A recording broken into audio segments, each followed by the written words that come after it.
Hello guys, welcome back to another video. और इस video में हम करने वाले हैं द सिलेंडर चैप्टर, जो कि क्वाड्रिक सरफेस में है और ये 3D जियोमेट्री में है। तो 3D जियोमेट्री का ये चैप्टर द सिलेंडर, इसे हम इस वीडियो में कम्प्लीटली करने वाले हैं। तो इस वीडियो को आखिर तक ज़रूर देखना। तो फर्स्ट हम देख लेते हैं इस सिलेंडर की जो डिफिनेशन यहाँ पर दिया गया है।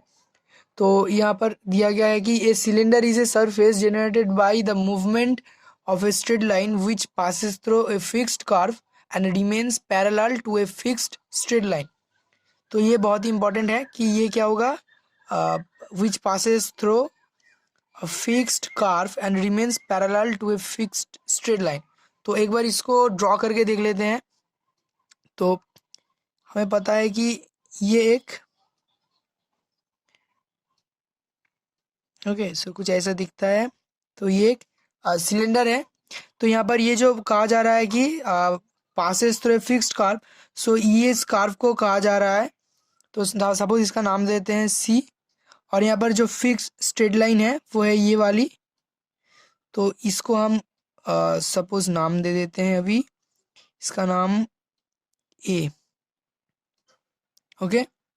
और यहाँ पर क्या है कि the movement of a straight line, एक स्ट्रेट लाइन मूव हो रहा है जो कि एक कर्व से जा रहा है, और क्या है, और इस स्ट्रेट लाइन से वो हमेशा क्या होगा, पैरेलल होगा।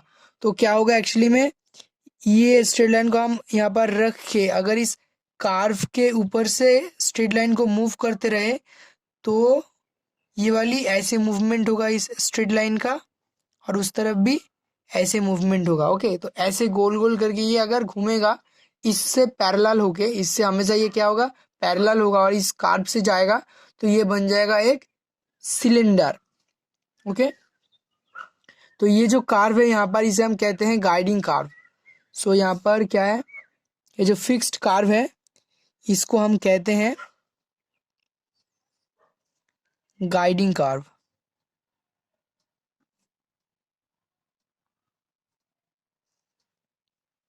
और यहाँ पर जो फिक्स्ड स्ट्रेट लाइन है इसे हम कहते हैं एक्सिस। जो फिक्स्ड स्ट्रेट लाइन है इसे हम कहते हैं एक्सिस। और ये जो स्ट्रेट लाइन जो है मूव हो रहा है, देखो ये एक स्ट्रेट लाइन है, अगर हम इसे ऊपर से देखें तो ये वाली है फिक्स स्ट्रेट लाइन, और वो जो मूविंग स्ट्रेट लाइन है इसको क्या होगा, इससे पैरेलल होगा। और ये जो गोल टाइप का सपोज ये था वो कर्व, सो इसके ऊपर से ये घूमेगा, मूव होगा। तो अगर ऊपर से हम इसे देखेंगे तो ये कुछ ऐसा होगा। ओके। तो बीच में ये स्ट्रेट लाइन, और नीचे गोल होगा तो क्या होगा, ऊपर में भी ये गोल हो जाएगा। ऐसे करते करते ये इस स्ट्रेट लाइन को रख के अगर यहाँ पर से ये घूमेगा, ये मूविंग स्ट्रेट लाइन ऐसे अगर घूमेगा इसको पैरेलल रख के और इस कर्व से जाके, तो ये एक क्या बन जाएगा, एक सिलेंडर बन जाएगा। ओके। सो ये नीचे जो कर्व है इसे हम सी से डिनोट कर रहे थे, तो ये इसे कहते हैं गाइडिंग कर्व। ये जो स्ट्रेट लाइन है इसे कहते हैं एक्सिस। और ये जो मूविंग स्ट्रेट लाइन है जो मूव होके ये सिलेंडर को बना रहा है, इस मूविंग स्ट्रेट लाइन को हम कहते हैं जनरेटर। यहाँ पर क्या लिख सकते हैं कि मूविंग स्ट्रेट लाइन, इसे हम कहते हैं जनरेटर। तो इसे हम कहते हैं जनरेटर सपोज। तो यहाँ पर बहुत सारे जनरेटर हैं, कोई भी यहाँ से अगर एक स्ट्रेट लाइन हम लेंगे, ये वाली स्ट्रेट लाइन, तो इसे हम G1 से रिप्रेजेंट कर सकते हैं। सपोज यहाँ से एक स्ट्रेट लाइन हमने ले लिया, इसे हम G2 कर सकते हैं। ये डिफरेंट डिफरेंट स्ट्रेट लाइन्स हैं, लेकिन ये सारे क्या है, ये जनरेटर हैं। ओके। अब देखो सिलेंडर कैसे टाइप का हो सकता है। एक तो अगर ये कार्व आपने गोल ले लिया कुछ ऐसे, अगर इसको आपने जो है गोल ले लिया, तो ये वाली जो बनेगा, ये वाली जो सिलेंडर बनेगा ये हो जाएगा right circular cylinder. Right circular cylinder. और ये ज़रूरी नहीं कि हमेशा ये जो नीचे वाली कर्व है ये हमेशा गोल हो, गोल नहीं भी ले सकते हो। सपोज आप एक इलिप्स ले सकते हो, तो ये भी एक होगा। ओके। ये राइट सर्कुलर सिलेंडर नहीं होगा। कर्व कुछ ऐसा भी हो सकता है। ओके। सिर्फ क्या है, इस कर्व से जाएगा वो सारे के सारे स्ट्रेट लाइंस, और क्या होगा, ये इससे जो है पैरेलल होगा। तो इसकी ऊपर वाली जो कर्व बनेगा, सपोज यहाँ पर नीचे एक कर्व है तो ऊपर में भी एक कर्व हो रहा है, ये भी सर्कुलर हो रहा है। तो यहाँ पर अगर कर्व कुछ ऐसा उल्टा सीधा मतलब कुछ अलग सा ये दिखेगा, जैसे कि आप इस वाले को देख सकते हो, तो इसकी जो ऊपर वाले में कर्व होगा वो भी कुछ ऐसे ही दिखेगा। ओके, तो ठीक से हुआ नहीं, तो ऐसे इस नीचे वाले कार्व और इसकी कार्व की मतलब सेम हो जाएगा ये दोनों कार्व। ओके, तो ऐसे भी जो है सिलेंडर हो सकता है। और स्पेशल केस को हम कहते हैं राइट सर्कुलर सिलेंडर, जहां पर ये कार्व जो दिया गया होता है, ये कार्व क्या होता है, ये एक्चुअली एक सर्कल होता है। तो अभी देखते हैं कि कैसे कैसे क्वेश्चन आएंगे इस वाले चैप्टर में, और उस क्वेश्चन को करते हैं। तो यहाँ पर जो है 3 टाइप के क्वेश्चन आएगा इस वाली चैप्टर में। तो फर्स्ट वाला है कि equation of the right circular cylinder, जहाँ पर आपको राइट सर्कुलर सिलेंडर जो मैंने अभी कहा उसे फाइंड करना है, जिसका गाइडिंग कर्व ऑब्वियसली जो है सर्कल है। तो ये भी एक, मैं इसको बाद में बताता हूँ। अभी right circular cylinder with axis and radius, तो रेडियस मतलब वो जो नीचे वाली सर्कल है उसका ही जो है रेडियस यहाँ पर दिया हुआ होगा। रेडियस इक्वल्स टू 2 यूनिट हो सकता है, 3 यूनिट हो सकता है। और एक एक्सिस का इक्वेशन, एक्सिस मतलब क्या कहा हमने कि मिडिल का जो स्ट्रेट लाइन होता है उसे हम कहते हैं एक्सिस। तो उस वाली स्ट्रेट लाइन का, मिडिल का जो स्ट्रेट लाइन है, एक स्ट्रेट लाइन का इक्वेशन दिया होगा एक्सिस के एज ए एक्सिस, और रेडियस दिया होगा उस कर्व का। तो उससे हम राइट सर्कुलर सिलेंडर कैसे निकाले। नेक्स्ट है फिर से सिलेंडर, ये भी राइट सर्कुलर होगा, राइट सर्कुलर सिलेंडर, जिसका क्या है गाइडिंग कार्व दिया गया है एक सर्कल, मतलब सर्कल का इक्वेशन दिया गया है। राइट सर्कुलर सिलेंडर का कर्व क्या होता है, एक सर्कल होता है। तो उस सर्कल का अगर इक्वेशन दिया गया है तो उससे, सिर्फ वही दिया गया है, एक्सिस नहीं दिया गया, तो उससे हम कैसे राइट सर्कुलर सिलेंडर का इक्वेशन निकाल सकते हैं। और जो लास्ट है यहाँ पर, ये राइट सर्कुलर सिलेंडर नहीं है, कोई और टाइप का सिलेंडर है, जहाँ पर कार्व कुछ भी हो सकता है। सपोज ऐसा हो गया या फिर ऐसा हो गया, तो उसका सिलेंडर जो है राइट सर्कुलर नहीं है।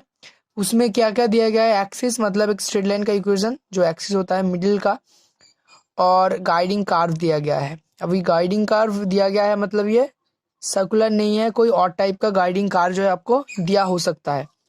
तो ये 3 टाइप के क्वेश्चंस हम देखेंगे, दो दो करके क्वेश्चंस हम करेंगे, ताकि और भी अच्छे से ये समझ में आए। तो फर्स्ट टाइप का क्वेश्चंस हम पहले देख लेते हैं। तो इसके लिए फर्स्ट हम एक जनरल केस ले लेंगे और एक फॉर्मूला आ जाएगा, तो उससे हम फिर से क्वेश्चंस करेंगे। सो फर्स्ट की कर रहे हैं हम कि एक्सिस, सपोज आपको एक्सिस जो है गिवन है ऐसे कि एक्स माइनस अल्फा, एक स्ट्रेट लाइन है ऑब्वियसली, तो X minus alpha by L, X Y minus beta by M, और Z minus gamma by N. तो ये है जो है हमारा axis, L M N are cosines, cosines, या फिर आप डायरेक्शन भी लिख सकते हो, डायरेक्शन कोसाइंस। ठीक है, ये डायरेक्शन रेशियोज नहीं है, कोसाइंस है। ओके, तो ये है डायरेक्शन कोसाइंस। और रेडियस, सपोज रेडियस आपको दिया गया है R, then the equation of the right circular, the equation is, तो इक्वेशन किसका है, राइट सर्कुलर सिलेंडर का। Okay, so the equation is, the equation of the right circular cylinder is, क्या हो जाएगा वो equation actually, X minus alpha इसकी whole square plus Y minus beta इसकी whole square plus Z minus gamma इसकी whole square, minus second bracket यहाँ पर दे के हम करेंगे L into X minus alpha plus M into Y minus beta plus N into Z minus gamma, bracket close करके यहाँ पर square equals to R square. I hope कि आप देख पा रहे हो इसे। तो X minus alpha square Y minus beta whole square Z minus gamma whole square minus देके L into X minus alpha, मतलब यहाँ पर जो है स्क्वायर को छोड़ के एक्स माइनस अल्फा, एल के साथ इसका मल्टीप्लाई प्लस एम के साथ वाई माइनस बीटा का मल्टीप्लिकेशन, और फिर से एन के साथ इसका माइनस गामा, उसको ब्रैकेट करके होल में स्क्वायर देना है, इक्वल्स टू हो जाएगा आर स्क्वायर। सो इसे अगर सॉल्व करेंगे तो हमें जो है वैल्यू मिल जाएगा इक्वेशन का। तो यह जनरल केस, इसको आप कहीं पर लिख लो और इसी से हम जो है क्वेश्चंस करेंगे अभी। तो सपोज यहाँ पर एक क्वेश्चंस दिया गया है,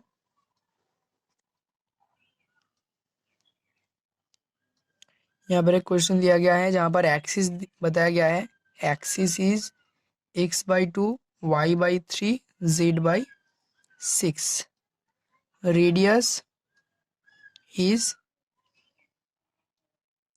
radius is √5, square root of 5। तो जैसे कि आप देख सकते हो एक स्ट्रेट लाइन का इक्वेशन है और यहाँ पर रेडियस दिया गया है स्क्वायर रूट ऑफ 5। तो यहाँ पर जो नीचे दिया गया है 2, 3, 6, इसे हम as a L M N use नहीं कर सकते क्योंकि ये डायरेक्शन कोसाइंस नहीं, डायरेक्शन रेशियोज है। कैसे हमें समझ आया कि डायरेक्शन रेशियोज है या फिर कोसाइंस है? सो कोसाइंस का एक रूल होता है कि अगर suppose L M N cosines है, एल एम एन, तो हमेशा L square plus M square plus N square ये इक्वल्स टू क्या हो जाएगा, 1 हो जाएगा। ओके, तो ये चीज़ हमें ध्यान में रखना है कि इनकी स्क्वायर की सम जो है 1 हो जाएगा। अब देखो यहाँ पर 2 स्क्वायर 4, 3 स्क्वायर 9 और 6 स्क्वायर और 36, तो ये प्लस करके कभी भी 1 नहीं आने वाला। तो यहाँ से हमें पहले तो डायरेक्शन कोसाइंस का वैल्यू निकालना है इस स्ट्रेट लाइन का। तो इसको हम 1 कर सकते हैं, नाम दे सकते हैं 1। Let L M N be the direction cosines of straight line 1, straight line 1। तो हमें इसका वैल्यू पहले निकालना है। एल इक्वल्स टू क्या हो जाएगा, देखो इसको हम मानते हैं इसकी रेस्पेक्ट में डायरेक्शन कोसाइन है एल, तो एल इक्वल्स टू हो जाएगा 2, यहाँ पर जो दिया गया है 2 डिवाइडेड बाई स्क्वायर रूट में इन सब का स्क्वायर का sum, 2 square plus 3 square plus 6 square, square root of 2 divided by 4 plus 9 plus 36, so ये हो जाएगा स्क्वायर रूट ऑफ 49। सो आ गया 2/7। सो ये नीचे वाली चीज़ आ रहा है 7। सिमिलरली एम इक्वल्स टू भी हम सेम करेंगे, यहाँ पर क्या है 3 डिवाइडेड बाई यही सेम चीज़ 2 square plus 3 square plus 6 square जो भी दिया गया है यहाँ पर उसकी स्क्वायर का सम, सो इक्वल्स टू सेम आने वाला है 7, तो ये हो गया 7। सिमिलरली एन इक्वल्स टू भी हमारा आ जाएगा, यहाँ पर क्या है 6, so 6 divided by 2 square plus 3 square plus 6 square equals to 6 divided by 7। So 2/7, 3/7 और 6/7। तो हमें यहाँ पर एल एम एन का वैल्यू मिल गया। तो इसी जो जनरल फॉर्मूला हमने बनाया था उसके ऊपर अगर रखेंगे इसको तो हमें क्या हो जाएगा, वैल्यू हमें मिल जाएगा। सो the equation of the right circular cylinder is, तो क्या हो जाएगा, यहाँ पर x माइनस अल्फा स्क्वायर था तो यहाँ पर x माइनस 0 है तो सिर्फ x स्क्वायर करेंगे हम यहाँ पर, सो हो जाएगा x square plus Y square plus Z square. So ये एक्चुअली में क्या है, x माइनस 0 स्क्वायर प्लस, ऐसे भी हम इसे लिख सकते हैं क्योंकि यहाँ पर जैसे कि आप देख सकते हो यहाँ पर कोई पॉइंट नहीं है तो यहाँ पर +0 करके भी लिख सकते हैं ऐसे या फिर ऐसे, क्या आ जाएगा ऐसे, फिर माइनस सेकेंड ब्रैकेट दे के क्या होगा यहाँ पर L into X minus alpha. So यहाँ पर तो एक्स माइनस अल्फ़ा नहीं है, सिर्फ एक्स है, तो एल इंटू एक्स करेंगे तो एल मतलब क्या है यहाँ पर, एल मतलब है यहाँ पर 2/7, सो 2/7 एक्स, फिर से प्लस वाई, एम क्या है 3/7 वाई, और यहाँ पर एन 6/7, सो 6/7 जेड, इसकी स्क्वायर, और यहाँ पर होल स्क्वायर आ गया, और रेडियस दिया गया था स्क्वायर रूट ऑफ 5 तो इसकी स्क्वायर हो जाएगा। तो इसको हम ऐसे लिख सकते हैं, और X square plus Y square plus Z square minus, अब देखो यहाँ पर 1/7 जो है कॉमन आ जाएगा क्योंकि यहाँ पर स्क्वायर है, तो अगर यहाँ पर 1/7 हम कॉमन ले लेंगे तो क्योंकि यहाँ पर स्क्वायर है तो 1/49 कॉमन आ जाएगा, 1/49, और अंदर में क्या बचेगा 2x plus 3y plus 6z इसकी होल स्क्वायर। तो आई होप कि आपको समझ आया, क्योंकि Q1/49 आ गया। देखो मैं इसे फिर से समझाता हूँ। हमने कॉमन लिया 1/7 को, तो 2x plus 3y plus 6z हो गया अंदर में, और उसकी बाहर में होल स्क्वायर है।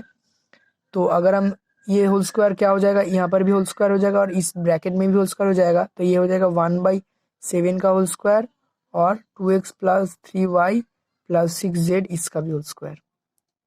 तो ये 1/7 स्क्वायर को हमने लिख लिया यहाँ पर 1/49, और राइट साइड में क्या हो जाएगा, ये 5 हो जाएगा।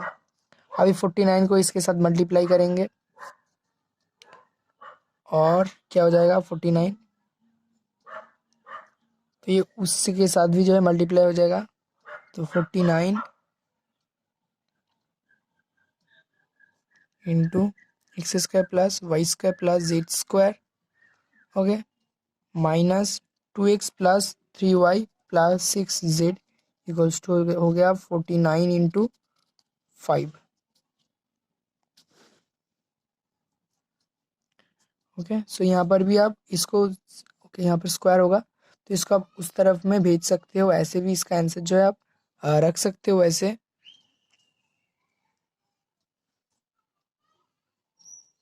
अब देखो हम क्या करेंगे, इसको पहले इस तरफ ले आएंगे और उसके साथ 49 कॉमन लेंगे। तो 49 कॉमन ले लिया, क्या हो जाएगा X square plus Y square plus Z square, और ये अगर इस तरफ आ जाएगा तो इसकी साइन क्या हो जाएगा, माइनस हो जाएगा, सो हो गया -5। और ये जो चीज़ है यहाँ पर इसको हम उस तरफ करेंगे तो ये प्लस हो जाएगा 2x plus 3y plus 6z इसकी होल स्क्वायर। सो ये आ गया हमारा फाइनल आंसर। हमने इसको लेफ्ट साइड में ला के 49 जो है इससे क्या किया, कॉमन ले लिया, तो ये आ गया हमारा जो है फाइनल आंसर। अभी इसमें भी आंसर दिया हो सकता है, अगर आपको बताया गया सिर्फ निकालने के लिए तो इसमें आप छोड़ सकते हो आंसर, ये भी ठीक है। या फिर ये स्क्वायर जो है आप a plus B plus C whole square इसकी फॉर्मूला को ओपन कर सकते हो, जो फॉर्मूला है इसका करके यहाँ पर आप देखो 2x स्क्वायर हो जाएगा, तो यहाँ पर भी स्क्वायर है, तो आप इसकी कैलकुलेशंस कर सकते हो या फिर यहाँ पर भी इसे छोड़ सकते हो। अगर आंसर्स ये कैलकुलेशंस करके है आंसर बताया गया है कि सो दैट या फिर प्रूव दैट, उस केस में आपको ये क्या होगा, a प्लस बी प्लस सी का फॉर्मूला यूज़ करना होगा। अदरवाइज अगर आपको ऐसे निकालने के लिए कहा गया कि इसकी इक्वेशन निकालो तो यहाँ पर आप छोड़ सकते हो। तो अभी देखते हैं नेक्स्ट क्वेश्चन को। तो अभी नेक्स्ट टाइप का क्वेश्चन करते हैं। यहाँ पर एक क्वेश्चन है जहाँ पर दिया बताया गया है कि एक्सिस है कि जेड एक्सिस, ओके, एक्सिस क्या है, जेड एक्सिस ही एक्सिस है, और रेडियस है जैसे 1। तो इस केस में क्या होगा, अब देखो जेड एक्सिस मतलब एक स्ट्रेट लाइन है। जेड एक्सिस हमारा 3 एक्सिस होते हैं, सब इसका नाम होते हैं एक्स एक्सिस, ये वाई एक्सिस और ये जेड एक्सिस। तो ये क्या है, एक्सिस एक, असल में एक्सिस एक स्ट्रेट लाइन है। तो उस स्ट्रेट लाइन का इक्वेशन क्या होता है, जेड एक्सिस का इक्वेशन होता है एक्स, ऐसे लिखते हैं, और सिर्फ जेड के नीचे आता है 1 और बाकी के नीचे आ जाएगा 0। तो ये होता है जेड एक्सिस का इक्वेशन। सिमिलरली अगर आप एक्स एक्सिस का इक्वेशन निकालोगे तो एक्स के नीचे होगा 1, वाई और जेड के नीचे हो जाएगा 0, तो वो हो जाएगा एक्स एक्सिस।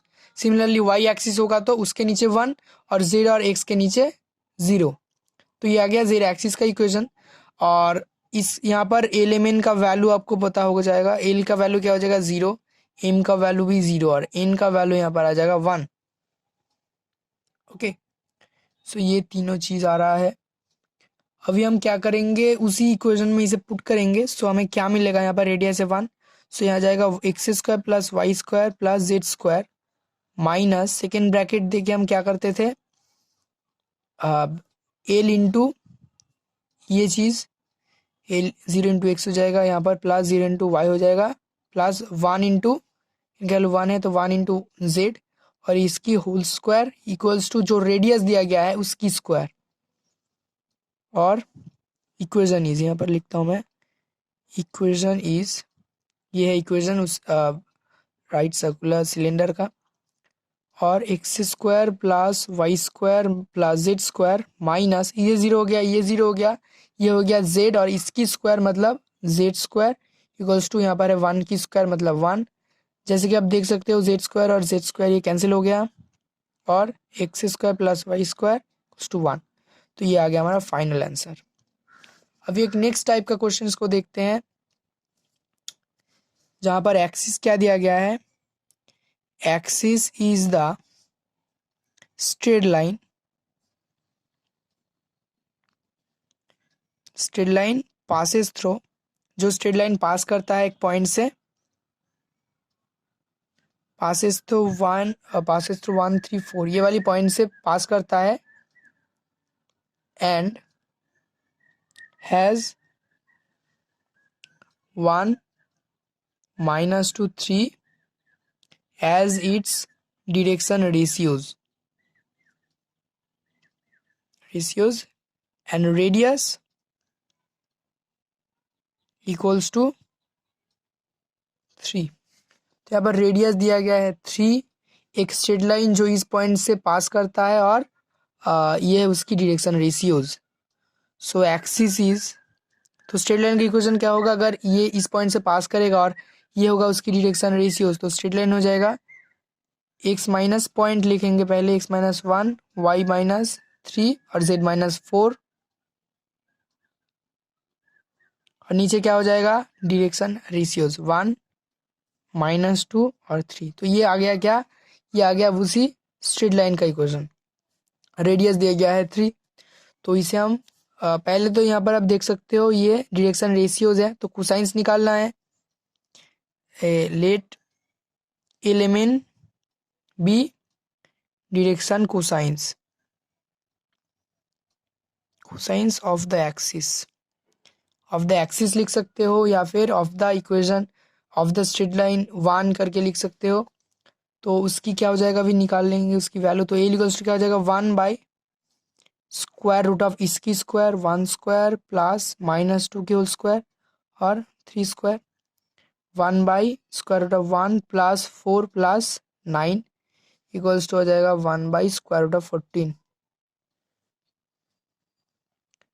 तो ये आ गया एल का वैल्यू।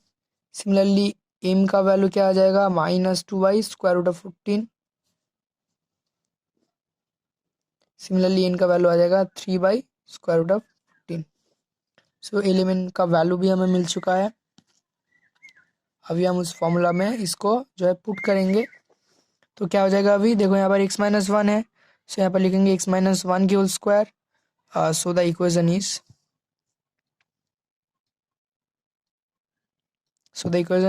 x-1 की होल स्क्वायर प्लस यहाँ पर क्या है y-3, सो y-3 का होल स्क्वायर प्लस z-4 का whole square minus second bracket देके एल का वैल्यू क्या है 1/√14, यहाँ पर x-1 प्लस नहीं, यहाँ पर माइनस है, सो एम का वैल्यू रखेंगे तो यहाँ पर माइनस हो जाएगा, -2/√14 y-3, और यहाँ पर प्लस 3/√14 z-4 इसकी whole square equals to, radius है 3 तो 3 का स्क्वायर मतलब 9, या फिर 3 स्क्वायर लिख सकते हैं। तो इसे अगर हम सॉल्व करेंगे तो हमें जो है फाइनल आंसर जो है मिल जाएगा।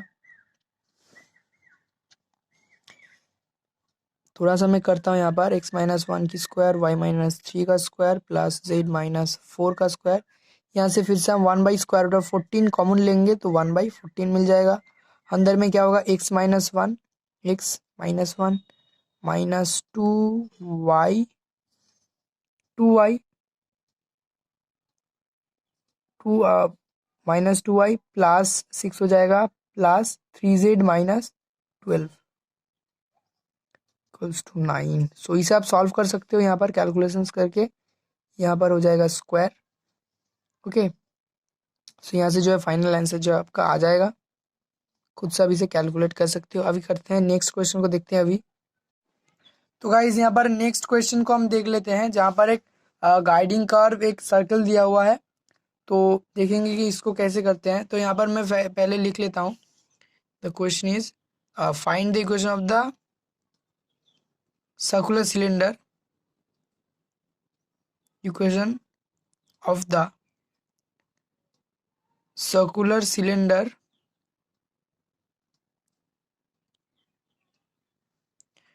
whose guiding curve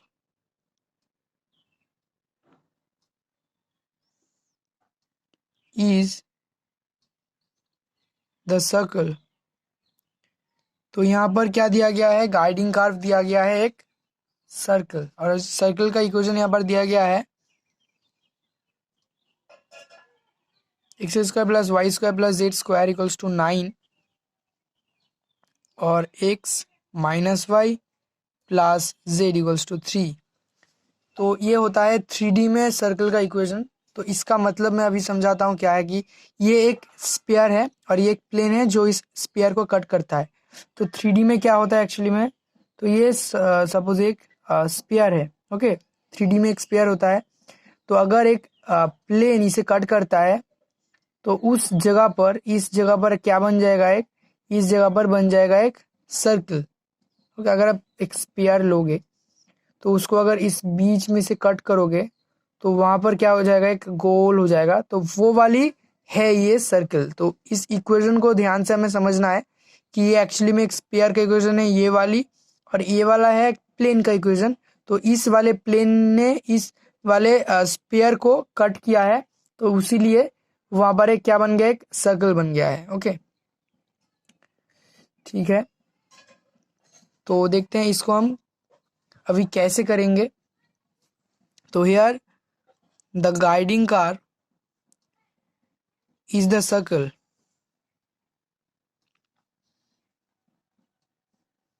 is the circle. कौन सा सर्कल है, ये वाला x² plus y² plus z² equals to 9 और x minus Y plus Z equals to 3। तो ये है सर्कल का इक्वेशन। अभी एक चीज देखो यहाँ पर, तो यहाँ से हमें एक्सिस का जो है डायरेक्शन कोसाइंस का भी एक पता चल जाता है। एक चीज मैं आपको बताता हूँ प्लेन इक्वेशन से। अगर ये एक प्लेन है और ये वाला एक स्ट्रेट लाइन है, ओके। सो सपोज ये एक स्ट्रेट लाइन है और ये एक प्लेन है, तो अगर ये 90 डिग्री एंगल में, मतलब राइट एंगल में होगा एक दूसरे से, तो इनकी क्या होगा, डायरेक्शन रेशियोज का रेशियो सेम हो जाएगा। सपोज इसका डायरेक्शन रेशियो है ABC और इसका डायरेक्शन रेशियो है LMN। तो अगर ये राइट एंगल में होगा, परपेंडिकुलर होगा एक दूसरे से, तो L/A equals to M/B equals to N/C हो जाएगा, ओके। या फिर A/L B/M C/N ऐसे भी आप लिख सकते हो। तो ये एक प्रॉपर्टी है प्लेन से स्ट्रेट लाइन का। अभी देखो, जब ये वाला है वो कार्व, सर्कल कार्व, तो ये प्लेन क्या होगा, इस सर्कल को कंटेन करेगा, जो भी ये वाली प्लेन, ओके, ये वाली प्लेन। तो क्या होगा, अब एक चीज देखो, ये जो एक्सिस है हमारा, ये है सपोज, ये है सपोज वो कोण, सपोज ये है वो वाला सिलेंडर, ओके। सो ये वाली जो एक्सिस है हमारा, वो क्या होगा, इससे इससे परपेंडिकुलर होगा। तो क्या होगा, इस एक्सिस का इस प्लेन से, प्लेन का जो डायरेक्शन कोसाइंस आप देख सकते हो यहाँ पर, प्लेन का डायरेक्शन रेशियोज क्या है, यहाँ पर x का कोएफिशिएंट है 1, y का है -1 और z का 1। तो ये हो जाएगा प्लेन का डायरेक्शन रेशियोज। तो यहाँ पर हम इस एक्सिस का भी डायरेक्शन रेशियोज निकाल सकते हैं कि L/1 हो जाएगा और M/-1 हो जाएगा और N/1 हो जाएगा, ओके। सो एक्सिस का डायरेक्शन रेशियोज भी हमें मिल चुका है, तो हम उसे लिख देंगे यहाँ पर, क्योंकि यहाँ से हमें पता चलता है कि एक्सिस प्लेन से क्या होगा, परपेंडिकुलर होगा, इसीलिए हमको ये मिला एक्चुअली। तो यहाँ पर हम लिख देंगे उसको कि therefore the direction ratios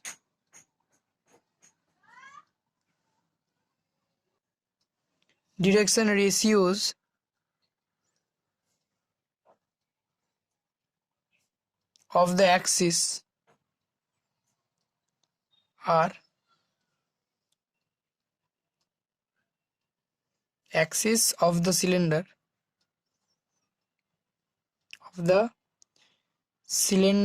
are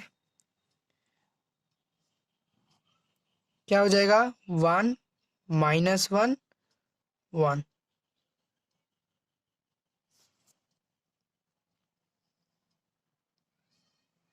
suppose हम कोई भी एक पॉइंट लेते हैं उस सिलेंडर के ऊपर, late P x1 y1 z1 be any point on the cylinder,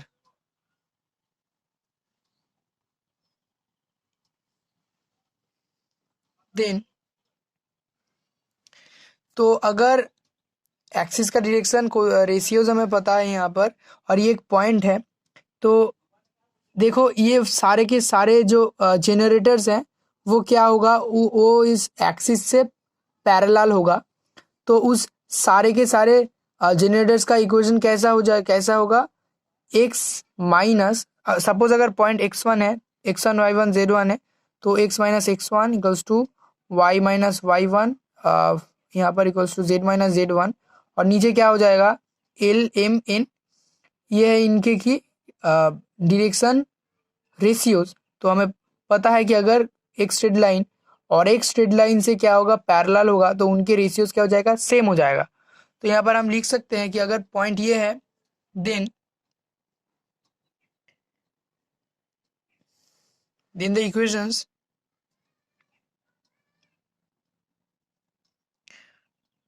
of the generator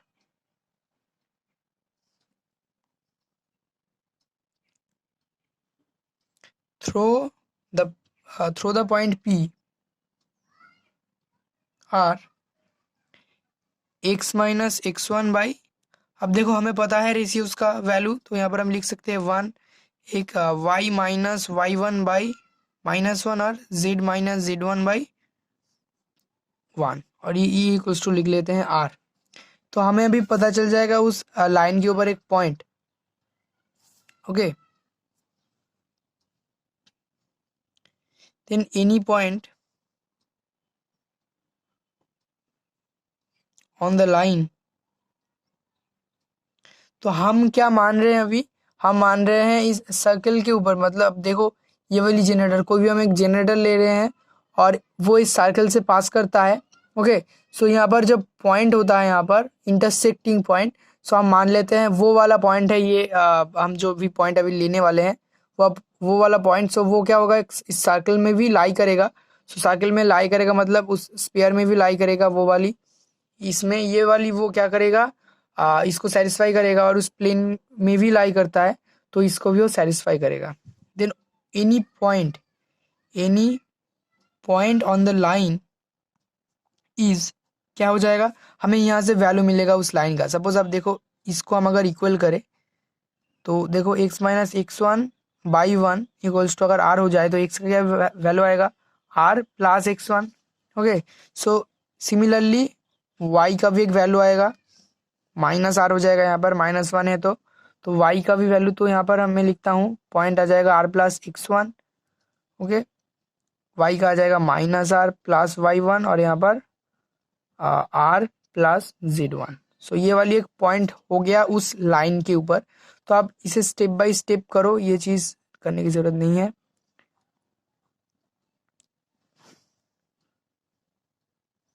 तो ये वाले हमें जो है पॉइंट मिल चुका है। अभी हम क्या करेंगे, इस पॉइंट को उस साइकिल के ऊपर अगर रखेंगे, if this lies on the circle, अगर ये पॉइंट उस सर्कल में होगा, देन क्या होगा, ये सेटिस्फाई करेगा उस सर्कल को। सो एक्स वाई और जेड की जगह पर ये 3 पॉइंट हम रखेंगे। तो पहला हमें मिलेगा आर प्लस x1 इसकी square plus -r plus y1 इसकी square plus r plus z1 इसकी स्क्वायर इक्वल्स टू हो जाएगा यहाँ पर 9, and r plus x1 minus r plus y1 plus r plus z1 equals हो जाएगा 3। तो दोनों इक्वेशन, यहाँ पर 2 इक्वेशन है, तो यहाँ पर हमने एक्स वाई जेड की जगह पर ये पॉइंट रखा है, तो हमें ये मिला। अब देखो इससे क्या मिलेगा हमको, यहाँ पर आर स्क्वायर हो जाएगा, यहाँ पर भी आर स्क्वायर आ जाएगा 3, एक्स स्क्वायर वाई, यहाँ पर वाई स्क्वायर जेड स्क्वायर आ जाएगा, तो X square Y square Z square 1 1 1, और यहाँ पर देखो 2 स्क्वायर है, तो 2 r x1 आ जाएगा प्लस 2 r x1 यहाँ पर माइनस है तो -2r1 y1 -2r y1 और यहाँ से भी 2rz1 प्लस 2rz1। अब यहाँ से एक r स्क्वायर, यहाँ से एक r स्क्वायर और यहाँ पर से एक r स्क्वायर आएगा, तो तीन को अगर ऐड कर देंगे तो हमें मिलेगा 3r स्क्वायर इक्वल्स टू आ जाएगा राइट साइड में 9। ओके, सो और यहाँ से क्या आएगा, हमें देखो r है, माइनस माइनस ये प्लस हो जाएगा तो फिर से एक r मिलेगा और यहाँ पर भी फिर से एक r मिलेगा, तो 3r हो गया। यहाँ से x1, यहाँ से -y1 और यहाँ से z1, सो यहाँ से हमें मिलेगा x1 -y1 plus z1 plus 3r equals to r equals to 3। Right side में यहाँ पर है 3 आ जाएगा, तो इसको हम नाम देते हैं 1 इक्वेशन और इसको हम नाम देते हैं 2। ओके, तो अब इन दोनों में से अगर हम r को एलिमिनेट करेंगे तो हमें मिल जाएगा उस सिलेंडर का इक्वेशन। तो यहाँ से ही हमें r का वैल्यू मिल रहा है। r इक्वल्स टू क्या आ जाएगा, यहाँ पर देखो 3r इक्वल्स टू हो रहा है 3 minus x1 minus y1 plus z1 और 3 को अगर उस तरफ कर देंगे तो 3 यहाँ पर आ गया, तो इसको हम लिख सकते हैं 3 minus x1 plus y1 minus z1 by 3। तो यहाँ से हमें r का वैल्यू मिल गया। अभी क्या करेंगे, 1 और 2 से r को एलिमिनेट करेंगे। तो यहाँ पर लिखते हैं अभी कि eliminating r from 1 and 2 we get, eliminate करके हमें क्या मिलेगा, तो फर्स्ट वाला जो इक्वेशन था 1 वाला, उसमें हम अभी जो r हमें मिला उस r का वैल्यू रखेंगे। तो फर्स्ट वाला इक्वेशन है x1 square plus y square plus z square plus, तो यहाँ पर था 2r1, सो 2 इंटू r का वैल्यू अब रखेंगे यहाँ पर। तो r का वैल्यू है 3 minus x1 plus y1 minus z1 by 3 और उसके साथ क्या मल्टीप्लाई था यहाँ पर x1 minus y1 plus z1।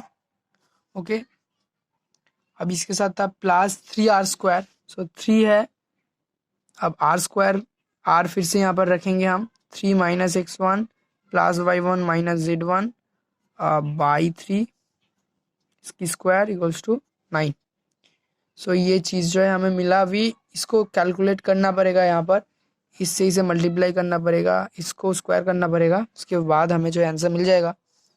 और x1 square plus y1 square plus z square z1 square plus 2/3 3 minus x1 plus y1 minus z1 x1 minus y1 plus z1 plus इस 3 को बाहर निकालते हैं तो 3 इंटू 1/3 का स्क्वायर हो जाएगा तो 1/9 और 3 minus x1 plus y1 minus z1 इसकी स्क्वायर इक्वल्स टू 9। तो यहाँ पर ये दोनों चीज़ में अभी राफली करके यहाँ पर जो इसकी वैल्यू रख दूंगा, तो ये दोनों कैलकुलेशंस यहाँ पर करना होगा, थोड़ा सा ज़्यादा ये टाइम लगेगा। तो मैं वीडियो को पॉज करके ये दो करता हूँ अभी, उसके बाद हम इसे सॉल्व करेंगे। तो यहाँ पर मैंने इस दोनों को मल्टीप्लाई करके ये हमें मिला है और इसको अगर स्क्वायर करें तो हमें ये मिलता है। तो इसको हम अभी यहाँ पर जो है पुट करेंगे, उसके पहले यहाँ पर देखो सबके नीचे, इस दोनों के नीचे क्या आ रहा है 3 आ रहा है, तो हम इन तीनों को क्या करेंगे 3 से मल्टीप्लाई कर देंगे। तो देखते हैं कि क्या होता है। 3 से अगर हम मल्टीप्लाई करते हैं तो ये कट जाएगा यहाँ से, सो ये आ जाएगा 3x1 square plus y1 square plus z1 square और यहाँ पर बचेगा 2। और यहाँ पर हम करेंगे इस वैल्यू को अगर हम रखेंगे, इस वाली वैल्यू को जो कि हमें ये दोनों मल्टीप्लाई करके मिला है, तो देखते हैं क्या होता है। तो minus x1 square minus y1 square minus z1 square plus 2x1 y1 plus 2y1 z1 minus 2x1 z1 okay plus 3x1 minus 3y1 plus 3z1। तो ये वाला एक मिला और यहाँ पर क्या हो जाएगा 3 कैंसिल हो गया, तो यहाँ पर सिर्फ 1 बचेगा। ये वाला 3 पहले कैंसिल हो गया और फिर से हमने क्या किया 3 से मल्टीप्लाई कर दिया सभी को, तो ये 3 भी कैंसिल हो जाएगा। तो सिर्फ ये वाली चीज़ बचेगा, इसकी होल स्क्वायर। तो इसका भी वैल्यू यहाँ पर हम पुट करते हैं अभी। तो यहाँ पर इसका वैल्यू है x1 square plus y1 square plus z1 square, okay, minus 2x1 y1 minus 2y1 z1 plus 2x1 z1 minus 6x1 plus 6y1 minus 6z1 plus 9 equals to, अब देखो यहाँ पर 3 9 है, सबको हमने अगर 3 से मल्टीप्लाई करेंगे तो इससे भी मल्टीप्लाई करना पड़ेगा 3 को, तो ये अभी हो जाएगा 27, ओके। और 3x1 square plus 3y1 square plus 3z1 square plus minus, अभी 2 से इन सभी को क्या करना पड़ेगा, मल्टीप्लाई करना पड़ेगा। सो ये बन जाएगा -2x1 square minus 2y1 square minus 2z1 square plus 4x1y1 plus 4y1z1 minus 4x1z1, okay, minus 4x1z1 plus 6x1 minus 6y1 plus 6z1, और इसको लिख देंगे plus x1 square plus y1 square plus z1 square minus 2x1y1 minus 2y1z1 plus 2x1z1 minus 6x1 plus 6y1 minus 6z1 plus 9 equals to 27। अब देखो कुछ कुछ चीज़ क्या हो जाएगा, कैंसिल हो जाएगा, और कुछ चीज़ों का हमें कैलकुलेशन करना पड़ेगा यहाँ पर। सो देखो यहाँ पर 6x1 है और 6x1 6y1 6y1 6z1 6z1, इसके क्या थे, इनके साइन अलग अलग थे, तो ये कैंसिल हो गया। अभी और चीज़ों को हम यहाँ पर देखते हैं। पहले तो यहाँ पर x1 y1 और z1 को देखेंगे तो 3x1 माइनस 2x1 बन जाता है 1x1, मतलब x1 यहाँ पर और एक प्लस x1 है तो 4 हो गया, और यहाँ से -2, सो ये आ गया 2x1 स्क्वायर। यहाँ पर फिर से y1 का भी एक ही चीज़ है यहाँ पर, सो ये भी हो गया 2y1 स्क्वायर, 3z1 z1 और यहाँ पर -2z1, सो इसका भी 2z1 स्क्वायर। ये चीज़ जो है आ गया यहाँ पर। अभी अलग और भी बाकी चीज़ों को देखते हैं। अभी 4x1 y1 है और यहाँ पर -2x1 y1 है, so plus 2x1 y1, 4y1 z1 है और -2y1 z1, so plus 2y1 z1, similarly 4x1 z1 2x1 y1, सो ये हो रहा है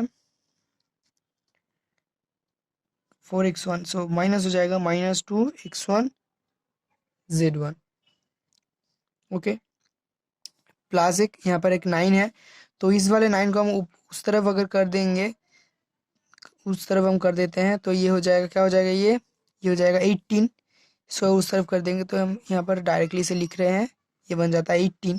और हम अभी 2 से सबको क्या कर देंगे, डिवाइड कर देंगे, यहाँ से कॉमन लेंगे 2 और यहाँ से भी तो कॉमन लेंगे, तो यहाँ पर 9 बचेगा, और यहाँ पर से सब सारा का सारा 2 जो है चला जाएगा। सो ये हो जाएगा x1 square plus y1 square plus z1 square plus x1 y1 plus y1 z1 minus x1 z1 equals to 9। तो ये चीज़ यहाँ पर हमारा जो है आ चुका है। तो ये बन जाता है x1 y1 और z1 का लोकस। तो हमें x1 की जगह पर x, y1 की जगह पर y और z1 की जगह पर z रखना है, तो हमें जो है फाइनल आंसर इक्वेशन मिल जाएगा। सो the equation of the cylinder is, so the equation of the cylinder is, तो सिलेंडर का इक्वेशन क्या हो जाएगा, अभी ये जो इक्वेशन हमें मिला यहाँ पर x1 की जगह पर x, y1 की जगह पर y और z1 की जगह पर z रखेंगे, तो ये हो जाएगा x square plus Y square plus Z square plus X Y plus Y Z plus X Z, minus था यहाँ पर, minus Y Z X Z equals to 9। तो ये हमारा आ गया सिलेंडर इक्वेशन सिलेंडर का। तो हम यहाँ पर x1 y1 z1 की जगह पर एक्स वाई जेड क्यों रखा था हमने, क्योंकि ये x1 y1 z1 की लोकस अगर हम निकालेंगे तो उस केस में हमें क्या करना पड़ता था, x1 y1 z1 की जगह पर एक्स वाई जेड रखना पड़ता था। ओके, सो यहाँ पर ये कैलकुलेशन थोड़ा सा डिफिकल्ट है, तो इसका आप टाइम निकाल के खुद से ट्राई कर सकते हो। ऑल्दो मैंने यहाँ पर किया है इसे, आप इसका एक स्क्रीनशॉट ले सकते हो अगर आपको कोई भी दिक्कत आए उसको सॉल्व करने में, और उसको मैंने यहाँ पर जो है पुट कर दिया था, तो ऐसे आ जाएगा। अगर आपको सर्कल का इक्वेशन दिया गया है तो उस केस में हम क्या कर सकते हैं, ऐसे उस सर्कुलर सिलेंडर की इक्वेशन को निकाल सकते हैं। तो अभी करते हैं दूसरा क्वेश्चन। तो हमने ये वाला क्वेश्चन कर लिया, right circular cylinder with axis and radius. ये वाला बहुत थोड़ा सा आसान था। तो उसके बाद हमने किया था राइट सर्कुलर सिलेंडर जिसकी गाइडिंग कार्व क्या दिया गया है, यहाँ पर एक सर्कल दिया गया है। तो ये भी हमने कर लिया अभी। तो अभी क्या करेंगे, हम ये वाली क्वेश्चन को करेंगे और यही ज़्यादा इंपॉर्टेंट है, थोड़ा सा डिफिकल्ट हो सकता है। तो यहाँ पर सिलेंडर विद एक्सिस दिया गया होगा और गाइडिंग कार्व दिया गया होगा, तो इसे हम देखेंगे। तो इस केस में, इस थर्ड वाला केस में मेनली कुछ ऐसा दिया हो सकता है, cylinder with generator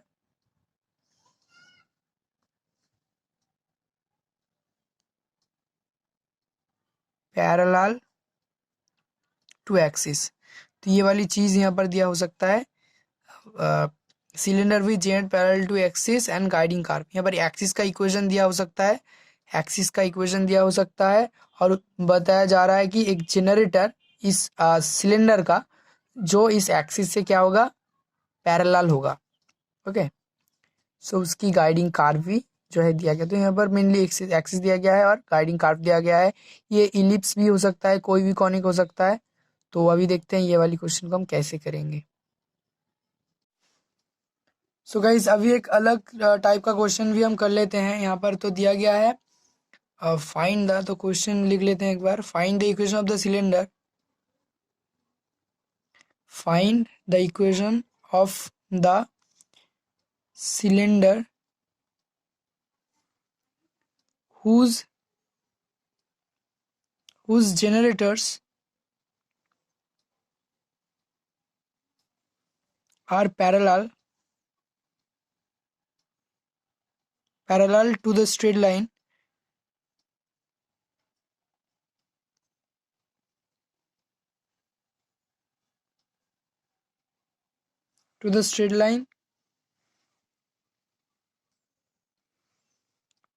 x by 1 equals to y by minus 5 equals to z by 2, sorry ये 5 होगा -2।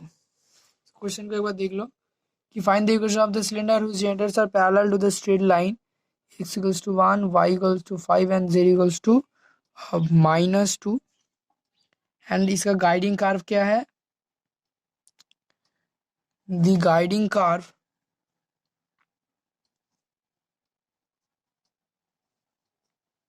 being the conic x equals to 0 and y square equals to 6z। तो ये है उस गाइडिंग कार्व का इक्वेशन, और यहाँ पर ये है जनरेटर का जो एक पैरेलल है। मैंने बताया था कि जनरेटर क्या होता है एक्चुअली, जो सिलेंडर होता है उसकी मूविंग स्ट्रेट लाइन जो उसे एक ऐसे घूम के जो वो वाला सिलेंडर बनाता है, उन सबको हम कहते हैं जनरेटर्स। तो यहाँ पर बहुत सारे जनरेटर्स हैं, किसी को भी हम लेंगे तो वो एक जनरेटर्स हैं सिलेंडर की। ओके, सो अंदर का ये चीज़ है एक्सिस, और नीचे वाली और ऊपर वाली ये है गाइडिंग कार्व। सी हम डिनोट करते हैं। तो यहाँ पर गाइडिंग कार्व दिया गया है ये वाला, x equals to 0 and y square equals to 6z। और ये जो स्ट्रेट लाइन का इक्वेशन दिया गया है, जो जनरेटर है सिलेंडर का, वो जनरेटर इस स्ट्रेट लाइन से पैरेलल है। ओके,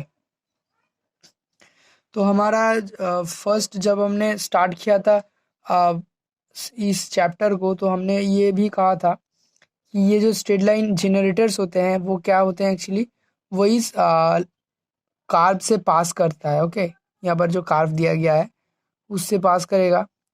सो हम क्या करेंगे, अभी इस कार्व में जो भी कार्व दिया गया है कॉनिक, तो इसमें एक पॉइंट ले लेंगे, let X dash Y dash and Z dash be any. अब x1 y1 या फिर z1 ऐसे भी ले सकते हो, x1 y1 z1, और x डैश y डैश और z डैश ऐसे भी हम ले सकते हैं। तो let x dash y dash z dash be any point be a point, okay be a point. तो सपोज ये एक पॉइंट है, कोई भी पर्टिकुलर पॉइंट, कौन सा कार्व में, इस वाले कार्व में, ऑन द कार्व या फिर ऑन द कॉनिक भी हम इसे लिख सकते हैं। On the curve x equals to 0 and Y square equals to 6z। तो ये वाला एक पॉइंट है। तो अभी हम क्या करेंगे, जेनरेटर, यहाँ से कोई भी एक जेनरेटर का इक्वेशन निकालेंगे। अब देखो ये जो जेनरेटर है इस स्ट्रेट लाइन से वो है पैरेलल और वो इस पॉइंट से पास करेगा, ओके। ऐसा एक पॉइंट हमने यहाँ पर ले लिया है। द इक्वेशन ऑफ द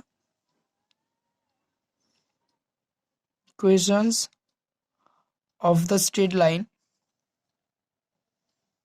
कौन सा स्ट्रेट लाइन, जो इससे पैरेलल होगा और इससे पास करेगा। The equations of the straight line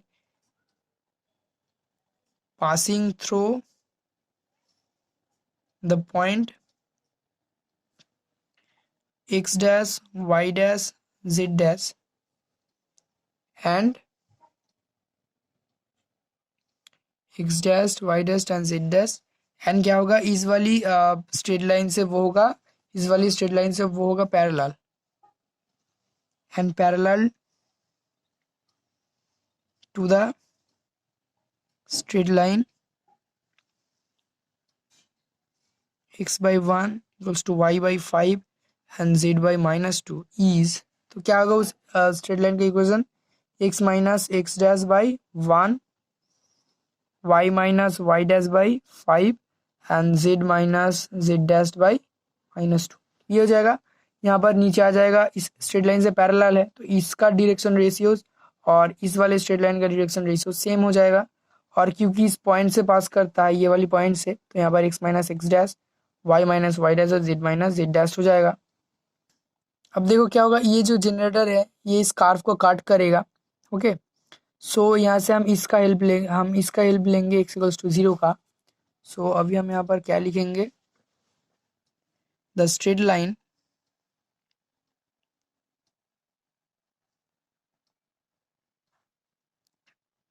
cuts the conic, cuts the conic या फिर cuts the curve। कौन सा कर्व है ये, x equals to 0 Y square equals to 6z। So हम इस इक्वेशन में क्या करेंगे, x इक्वल्स टू 0 रखेंगे, ओके।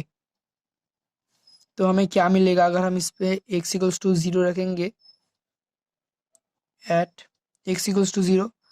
सो इस वाले पहले हम ये दोनों लेंगे, उसके बाद इसके साथ इसका, क्योंकि हमारे पास क्या है, x इक्वल्स टू 0 है। तो इन टाइप के क्वेश्चन आप जब भी करोगे तो कहीं पर यहाँ पर दिया गया x इक्वल्स टू 0 ऐसा हो सकता है, या फिर y इक्वल्स टू 0 ऐसा हो सकता है, ओके। तो इस टाइप के क्वेश्चंस में आपको कुछ ऐसा दिया होगा, या फिर y इक्वल्स टू 1 हो सकता है, कुछ ऐसा। एक तो बाकी दो के बीच में एक रिलेशन होगा, यहाँ पर जैसा एक y और z के अंदर एक रिलेशन है और x का एक पॉइंट दिया हुआ है 0, तो ऐसे ही होगा ये वाली इस टाइप के क्वेश्चंस आप देखोगे अपने किताब में। तो यहाँ पर हम x का वैल्यू क्या है 0, सो ये हो जाएगा minus x dash by 1 equals to Y minus Y dash by 5। That is, यहाँ से अब y का वैल्यू निकालो, क्या हो जाएगा 5, इससे मल्टीप्लाई हो जाएगा। सो माइनस 5 एक्स डैश और यहाँ पर y माइनस वाई डैश, सो ये कुछ आ रहा है ऐसा, माइनस 5 एक्स डैश, और आप यहाँ से लिख सकते हो y equals to minus 5 X dash या फिर y dash minus 5 X dash, okay. Similarly अब इन दोनों को रिलेट करके यहाँ से z का वैल्यू हमें मिल सकता है, फिर से minus x dash by 1 equals to z minus Z dash by -2, और यहाँ से हम लिख सकते हैं z minus Z dash equals to, minus minus plus हो जाएगा तो 2x डैश, या फिर z equals to Z dash plus 2x dash. तो ये दोनों चीज़ हमारी x डैश है, यहाँ पर हमारी काम आने वाला है, ओके। तो यहाँ पर फिर से हम लिख लेते हैं हमें क्या मिला, y और z का value.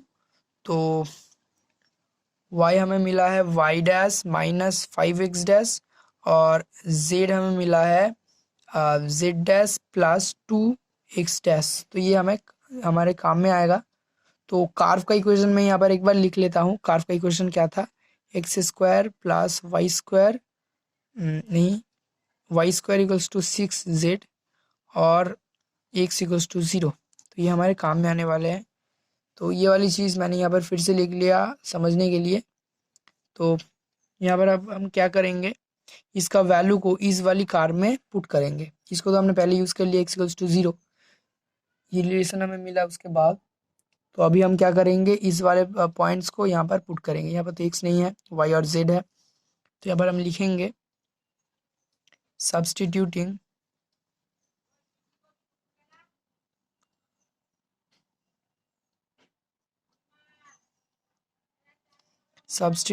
This for y z in ये वाली इक्वेशन में y square equals to 6z and making y dash x dash y dash z dash current, we get locus as। तो हमने क्या कर लिया यहाँ पर कि हम सब्सटीट्यूट कर रहे हैं वाई जेड इस इक्वेशन में और making x dash Y dash और जेड डैश करेंट, मतलब उसकी जगह पर हम अभी एक्स डैश वाई डैश और जेड डैश को पुट कर रहे हैं और उसको हम as a x y z treat करेंगे। ओके, तो अब देखो यहाँ पर वाई स्क्वायर दिया गया है तो उसकी जगह पर हम इसकी स्क्वायर करेंगे और यहाँ पर वाई डैश और एक्स डैश की जगह पर वाई एक्स लिखेंगे। ओके, तो वाई माइनस 5x इसकी होल स्क्वायर हो जाएगा और इक्वल्स हो जाएगा 6, जेड का वैल्यू रखेंगे z प्लस 2x। तो इसको अगर सॉल्व करेंगे तो हमें उस कार्व का भी इक्वेशन जो है मिल जाएगा। सॉरी, कार्व का नहीं, सिलेंडर के इक्वेशन हमें मिलेगा। सो इसे हम सॉल्व कर सकते हैं। तो ये हो जाएगा y square plus 25x square, okay, minus 10xy equals to 6z plus 12x। Okay, और इसे हम एक साइड में कर सकते हैं। तो ये हो जाएगा 25x square plus Y square, okay, minus 10xy minus 12x minus 6z equals to 0। So ये हमारा आ गया सिलेंडर का इक्वेशन। यहाँ पर हम लिख सकते हैं ये वाली इक्वेशन लिखने के बाद which is the required equation, ऐसे भी लिख सकते हो या फिर आप लिख सकते हो the equation of the cylinder is ये वाली इक्वेशन। तो हमें मिल चुका है ये वाली इक्वेशन जो कि सिलेंडर का है एक्चुअली। अभी एक और स्पेशल टाइप क्वेश्चन कर लेते हैं और इस टाइप के क्वेश्चंस भी जो है आते हैं एक्चुअली। तो यहाँ पर क्या दिया गया है कि find the equation of the cylinder, find the equation of the cylinder generated by straight line, generated by, find the equation of the cylinder generated by straight line parallel to z axis। Okay, तो axis का मैंने बताया था कि z axis, x axis and y axis के बीच में क्या relation है। तो ये है z axis and passing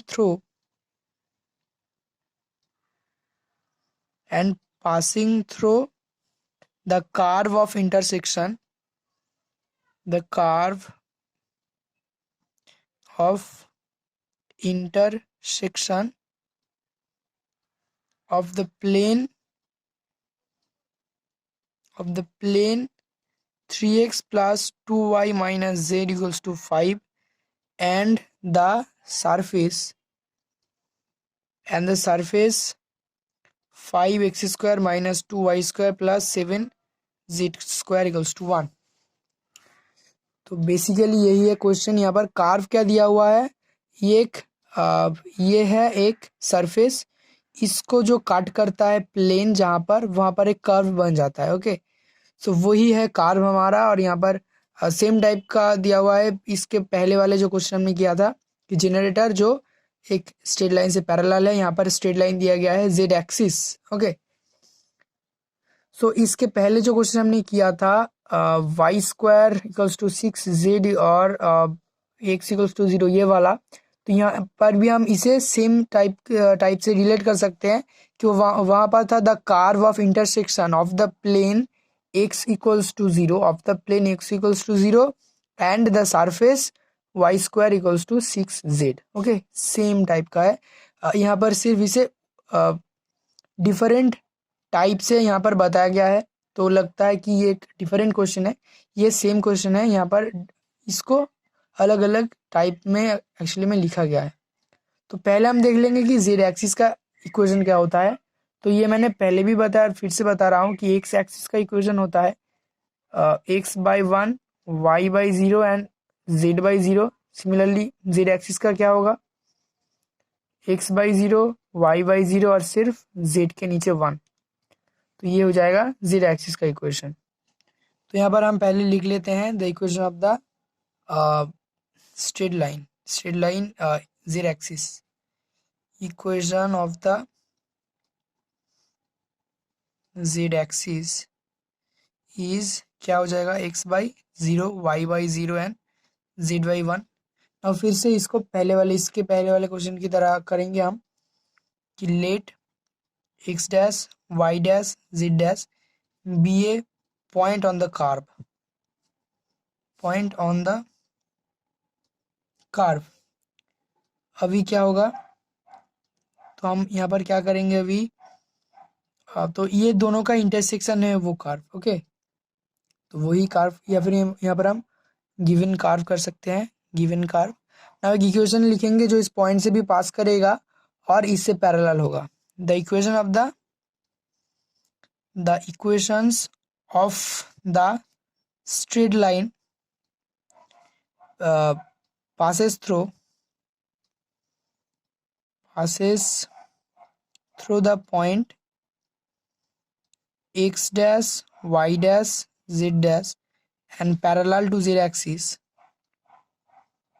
axis और क्या होगा उसका equation, x minus x dash by, same हो जाएगा इसका direction ratios, y minus Y dash by 0 and z minus Z dash by 1। तो ये हो गया इक्वेशन। तो यहाँ से हम x और y का वैल्यू निकाल सकते हैं, क्योंकि देखो ये 0 हो जाएगा। अगर यहाँ पर हम r भी मान ले यहाँ पर, तो इसको मान लेते हैं r, तो ये क्या होगा, मल्टीप्लाई होकर 0 हो जाएगा। सो x का वैल्यू मिलेगा x1 x डैश, y का वैल्यू मिलेगा y डैश और z का वैल्यू मिलेगा r plus z dash. Since the line lies on the curve, lie करता है उस कार्व में, तो क्या होगा यहाँ पर, नहीं लाइन नहीं लाई करता, इस पॉइंट लाई करता है। Since the point if the point lies on the curve, अगर इस कार्व में ये लाई करेगा इस पॉइंट। ओके, सो कोई भी कार्व है तो क्या होगा, उस जनरेटर उसको कट करेगा। सो हमने ये पॉइंट मान लिया है उसको, तो क्या होगा, इस प्लेन को भी वो सेटिस्फाई करेगा, इस प्लेन को, तो वहाँ से हमें आर का वैल्यू मिल जाएगा। ओके, सो इस प्लेन में इसे रखते हैं अभी।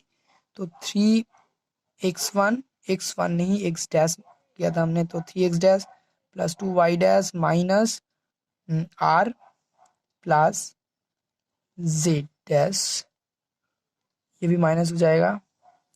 इस पे अगर हम रखेंगे इसे कुछ टू 5, और तो यहाँ से हमें r का वैल्यू मिल जाता है। r का वैल्यू है 3x dash plus 2y dash minus 5, और अगर हम इसे यहाँ पर रखेंगे माइनस z डैश, सो यहाँ पर z डैश और z डैश कैंसिल हो जाएगा, तो हमें z का, so z equals to 3x dash plus 2y dash minus 5, तो ये हमें मिल गया z का value. Okay, so z dash यहाँ से कैंसिल हो जाएगा। देखो आप, यहाँ पर है z डैश और यहाँ पर भी है z डैश। अगर हम r का वैल्यू यहाँ पर पुट करेंगे तो प्लस z डैश और माइनस z डैश क्या हो जाएगा, कैंसिल हो जाएगा। सो ये हमारा आ गया z का वैल्यू, तो हमें मिल गया x y और z का वैल्यू। तो अभी हम इसको इस वाले सरफेस पे रखेंगे। तो फिर से हम इसे सब्सटीट्यूट करेंगे। मैंने फिर से यहाँ पर एक्स वाई या जेड का वैल्यू लिख लिया। तो हम फिर से लिखेंगे इसके पहले वाले क्वेश्चन की तरह, substituting these for x y z इन कौन सा इक्वेशन था, सेकंड वाला सरफेस का इक्वेशन हम जो है यहाँ पर यूज करेंगे।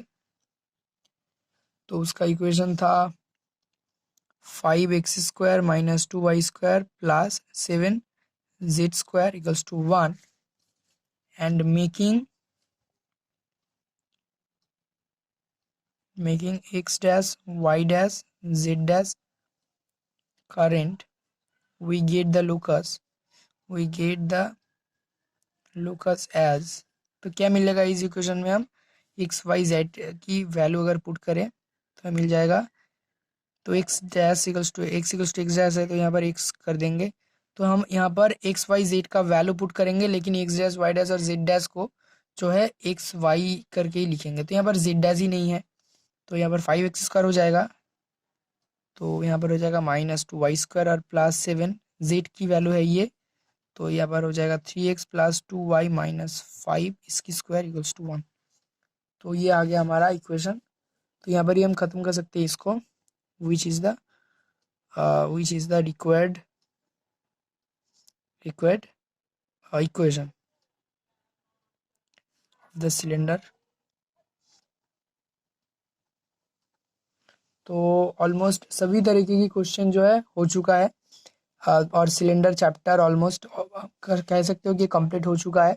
अब कोई भी क्वेश्चन इसकी उठा लो तो देखोगे अब इन्हीं कोई क्वेश्चन से ये ऑलमोस्ट सिमिलर हो जाएगा। तो इसके हेल्प से आप कोई भी क्वेश्चन कर सकते हो सिलेंडर का। तो वीडियो को यहीं पर ख़त्म करते हैं, और सिलेंडर चैप्टर जो है कंप्लीट हो चुका है। तो नेक्स्ट वीडियो हम देखेंगे कोई और चैप्टर। तब तक के लिए goodbye and take care.